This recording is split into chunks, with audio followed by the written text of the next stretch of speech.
This is Mr. Chrome from KRAP TV in Portland, Oregon.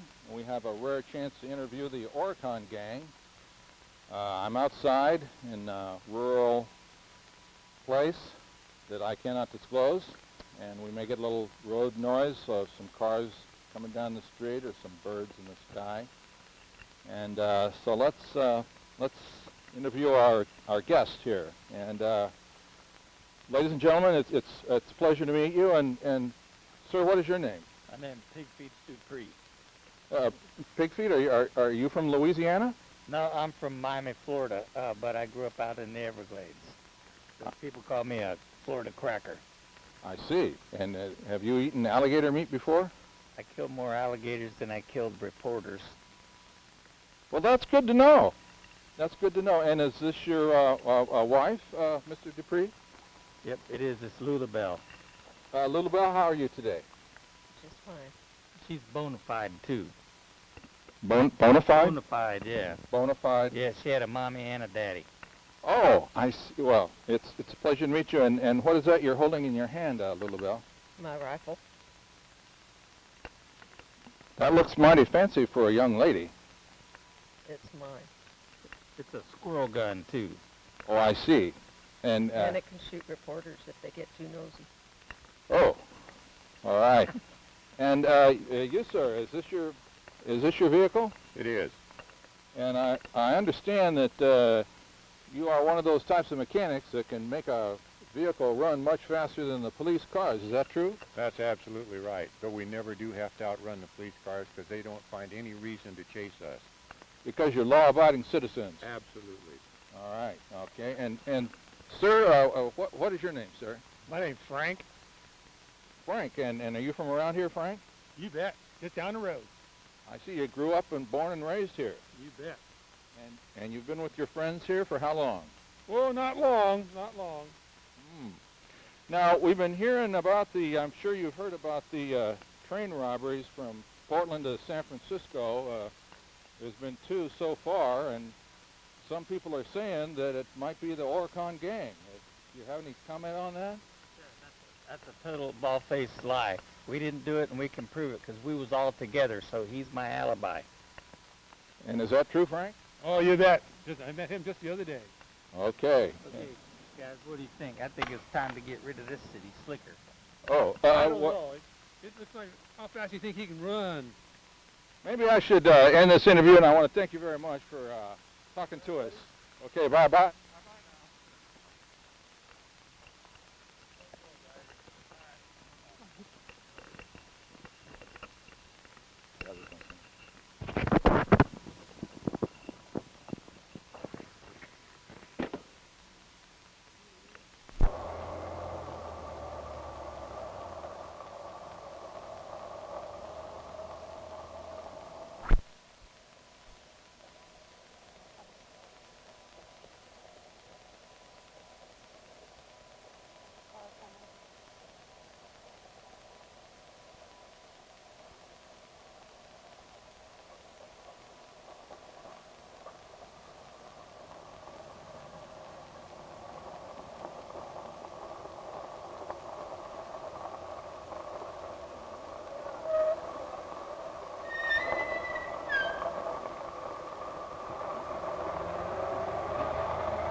This is my friend Dick Merck, who I've worked with at the phone company forever.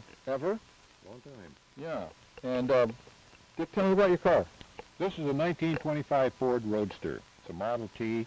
It was the cheapest Ford ever built. All the Fords built before 1925 and all the ones built after 1925 cost more than this car did.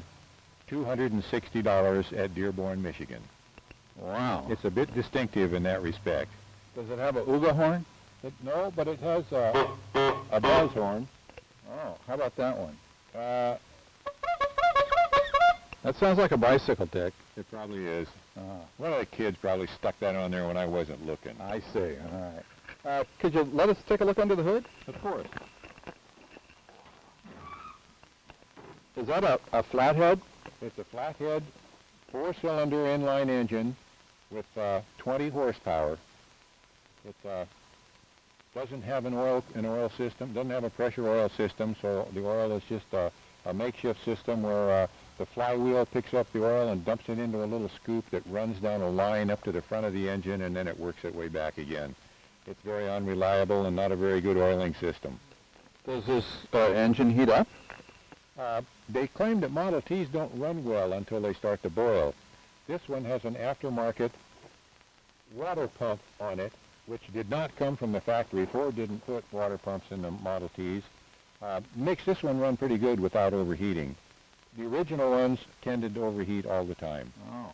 Do you think you could start it up for us? And Well, I can give it a try. okay. If you set the spark advance too far ahead, it will backfire. It'll kick back. Okay. I'm going to try the crank. Yeah, I'll try the crank. It has a main jet adjustment back there. Give it a little rich before we try. And we'll see if this will start. Those are the coils you hear buzzing. Let me give it a little choke here. We'll see if that helps. Okay, I'll try not choking. Well, will it start the old-time way with a key? Let's try that. It usually starts this way too, but I guess it's not going to cooperate with me today. When I try to show it off, that's what happens. Okay.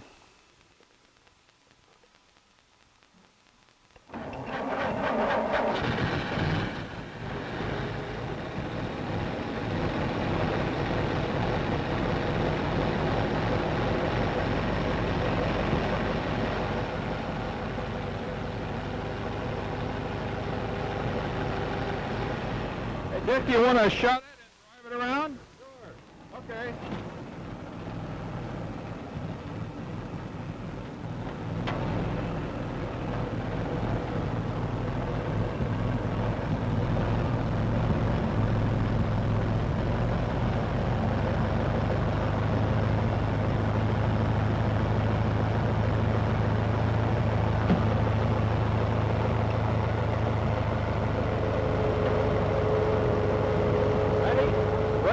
Ready.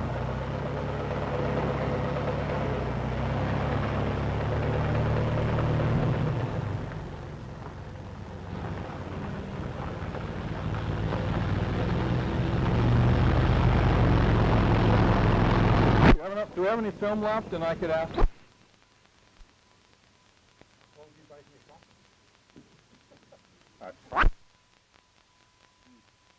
So, Dick, how long have you had this car? I purchased this car in 1960, so I've owned it for 52 years now, longer than I've had my wife, only 47 years with her.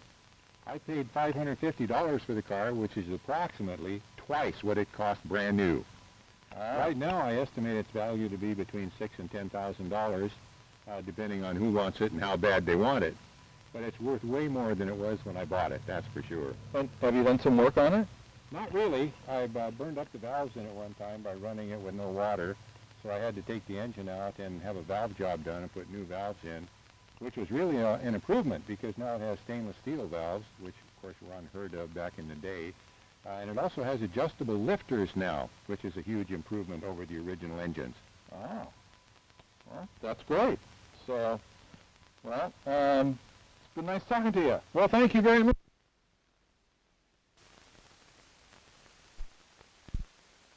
1. By means of okay. 3, 2, 1. By means of 16 just like in the movies. 2, 1. By means of 16 millimeter sound on film, we'd like to give you a close-up view of the new Oricon Super 1200 camera. We're in Portland, Oregon. We have a little background music. There are lots of birds out today, and you may hear the occasional car go by. There's a street right behind where this camera is filming.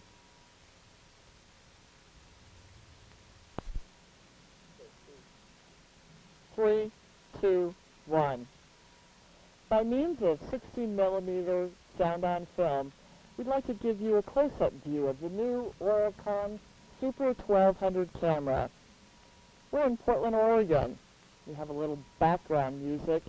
There are lots of birds out today, and you may hear the occasional car go by. There's a street right behind where this camera is filming.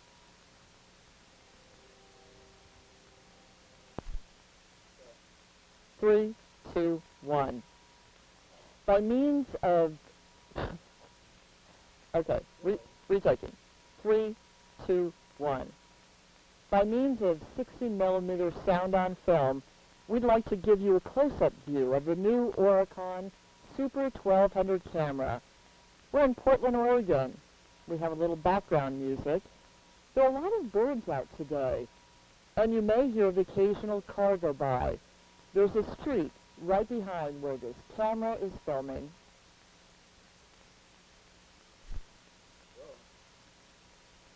By means of, no, let me start again.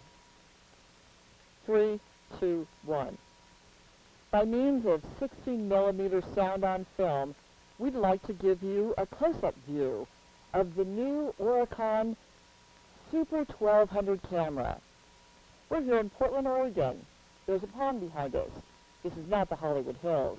And I'm not a grumpy engineer wearing a suit. No, I'm a modern Portland woman. And I'm proud to be here with this 1950s camera, even though it's a fall day in Portland in 2012. Imagine that. And it's sunny today, like it would be in Hollywood if I were standing in front of a pond, showing you the new Oricon Super 1200 camera. Buy one today, if you can find one.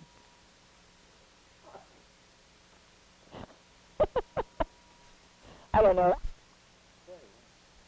This is a soundtrack exposure test.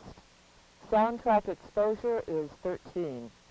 We are photographing on Kodak 7285 color reversal film using an Oricon Pro 600 special camera with NR25S7 amplifier. Noise reduction is switched off. And we're here in Portland, Oregon on a beautiful day, although you might think that we're in Hawaii, but we're not. We're trying to fool you. And it's the first day of fall, although it seems like the first day of summer. Now we're going to soundtrack exposure 14. This is a soundtrack exposure test. We are photographing on Kodak 7285 color reversal film using an Oricon Pro 600 special camera with NR25S7 amplifier. Noise reduction is switched off. And we're still here in Portland, Oregon, although it looks like we're in Hawaii. And actually, I'd rather be in Hawaii because, well, you know, they've got the ocean there. We don't have the ocean here. We just have the Willamette River. But it is a beautiful day. Now we're going to soundtrack exposure 15. This is a soundtrack exposure test. We are photographing on Kodak 7285 color reversal film using an Oricon Pro 600 special camera with NR25S7 amplifier. Noise reduction is switched off. And we're still here in Portland, Oregon, surrounded by all this beautiful vegetation. Look at these lovely banana trees. And look at these lovely purple flowers. Aren't they wonderful? That's a crepe myrtle, by the way. here in Portland, Oregon on a beautiful day, and it's the first day of fall. Now we're going to soundtrack exposure 16. This is a soundtrack exposure test. We are photographing on Kodak 7285 color reversal film using an Auricon Pro 600 special camera with NR25 F7 amplifier. Noise reduction is switched off. We're here in Portland, Oregon on a beautiful day. It's the first day of fall, a lovely day to be outside and to be enjoying this wonderful yard. But actually the owner thinks he lives in Hawaii, but he doesn't. He's fooled every winter. Now we're going to soundtrack exposure 17. This is a soundtrack exposure test. We are photographing on Kodak 7285 color reversal film using an Oricon Pro 600 special camera with NR25 F7 amplifier. Noise reduction is switched off. Here on this beautiful day in Portland, Oregon, don't you just love the sun? You can hear some birds off.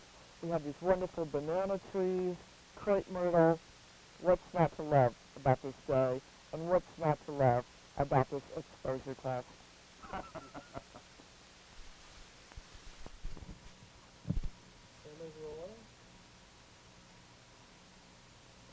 Hi, I'm Jack Honeycutt, and we're in Portland, Oregon, and this is my backyard studio. And with me is Mark Albert. Hi, Jack. How are you? All right. One of the Oricon Sound Users Group members, one of our great engineers, and he's here to demonstrate a testing device that he's developed for testing Oricon amplifiers and galvos. And is that the machine, the Yep. famous machine? This is it right here. You know, early on we had developed a way to go ahead and test these amplifiers very simply for people. And Jack had built a little simple box with just a speaker and an LED in it. So the speaker was connected to the galvo, and the LED would indicate you had exposure lamp current. So it actually worked out pretty well. And you know, for the majority of purposes of testing these amplifiers, it works out pretty well indeed. But you know, I was getting quite a few of these amplifiers in for repair, and it was just getting very cumbersome. And I really couldn't tell for sure, you know, whether or not the amplifier was actually sending the correct signals to the camera or not. So, you know, as a normal setup, we would have an amplifier such as this NR25 here connected to this is a little Cinevoice camera with its camera cable. So what I can do is I can disconnect the Cinevoice camera, take that away, and connect up my box in its stead. And I have an assortment of connectors here, so I can accept NR amplifiers or RA amplifiers directly. So we simply plug this in here, and I have the same speaker and the same LED as the simple box did, but then I also have a little meter here, which allows us to measure the signals that are being sent to the galvo. So, Now, will this work on variable area as well as variable density? Yep, I totally don't care what kind of amplifier it is. It's really kind of, you know, agnostic in that regard. So I'm really just, you know, measuring the currents coming out of the amplifier. So, for example, in the case of the exposure lamp, you know, we can measure up to 200 milliamps of current for that. So I have this meter and a range switch here, which allows me to, a function meter switch here, which allows me to select the different currents. So, for example, here, if we turn it on, I can, first of all, make sure the battery in the box is good. And then we can measure the exposure lamp current, which is, you know, 200 milliamps. And then we can also measure the galvo voice coil current, which is up to 30 milliamps. So these are all known currents that we know. Yeah, absolutely. And these should actually mirror the meter readings on the amplifier itself. If the meter is in good condition, if the amplifier components are in good condition, we should, you know, mirror exactly the same thing. So we can actually check the calibration of the amplifier makers as well. Okay.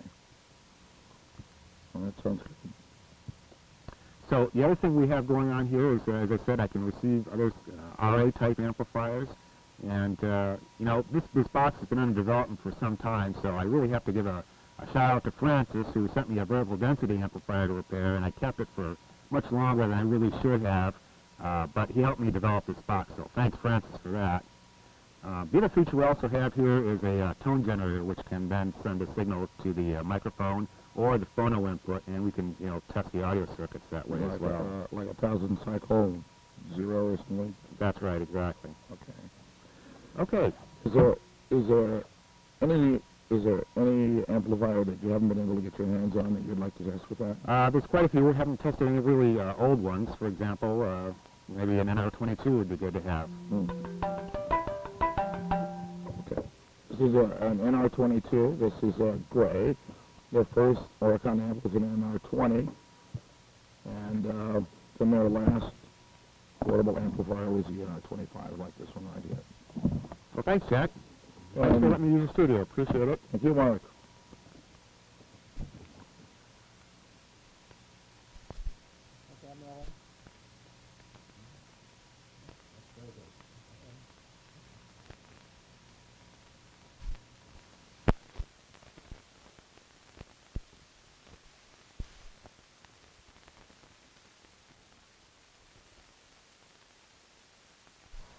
Let's let it run a little bit. Okay, whenever you're ready. Well, we should mention that we're using a Western Electric microphone here. It's a model 639A, dating from 1940. It really sounds fantastic in the audio system that we're using for monitoring sound. Now, I'd also like to do a cut. I'd like to also do a starting again. Also like to do a run through some of the features of my box here. We have 3 connectors which are used to connect any kind of amplifier that we've seen so far to the test box. So any one connector can be used at a time.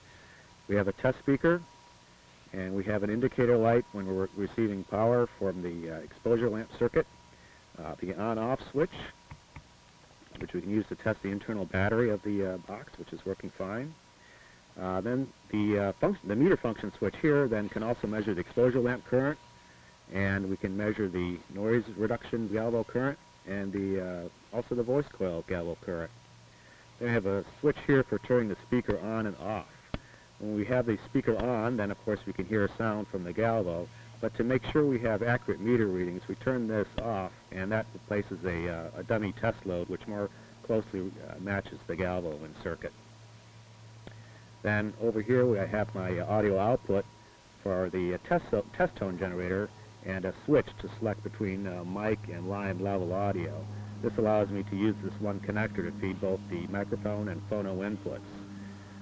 The connector sex is probably reversed from what you may be used to, but this was the Oricon standard at the time.